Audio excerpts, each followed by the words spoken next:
Hakim Tunggal Pengadilan Negeri PN, Jakarta Selatan Afrizal Hadi mengungkapkan alasan mengabulkan sebagian permohonan pra-peradilan Gubernur Kalimantan Selatan Sahbirin Nur alias Paman Birin yang tersangkut kasus dugaan suap dan penerimaan gratifikasi. Hakim mengatakan Paman Birin tidak terjerat operasi tangkap tangan sehingga penetapan tersangka harus dimulai dengan proses pemeriksaan terhadapnya terlebih dahulu. Kata Hakim, penyidik KPK belum melakukan pemeriksaan terhadap Paman Birin sebagai calon tersangka.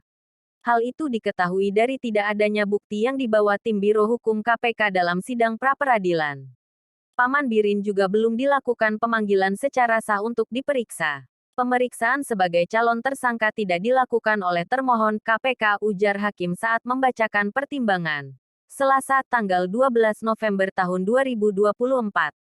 Hakim menepis dalil KPK yang menganggap Paman Birin tidak bisa mengajukan pra-peradilan karena tidak diketahui keberadaannya. Menurut Hakim, kesimpulan penyidik KPK yang mengatakan Paman Birin melarikan diri atau tidak diketahui keberadaannya adalah prematur.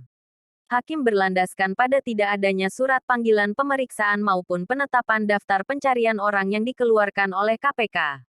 Berdasarkan dalil pemohon dan termohon beserta seluruh alat bukti ternyata tidak ada yang menunjukkan pihak termohon menerbitkan surat penetapan DPO, ucap Hakim. Tidak terdapat bukti pemanggilan dan upaya paksa dan menyampaikan pemanggilan secara langsung kepada pemohon untuk dipanggil, sambungnya. Atas dasar itu, Hakim mengabulkan sebagian permohonan pra-peradilan dengan menyatakan penetapan tersangka terhadap Paman Birin tidak sah dan tidak memiliki kekuatan hukum mengikat.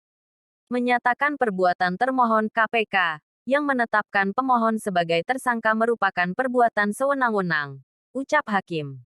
Menyatakan tidak sah dan tidak memiliki kekuatan hukum mengikat penetapan tersangka terhadap pemohon, sambung Hakim. Paman Birin bersama 6 orang lainnya sebelumnya ditetapkan KPK sebagai tersangka kasus dugaan penerimaan hadiah atau janji oleh penyelenggara negara atau yang mewakilinya di Provinsi Kalsel tahun 2024 sampai tahun 2025.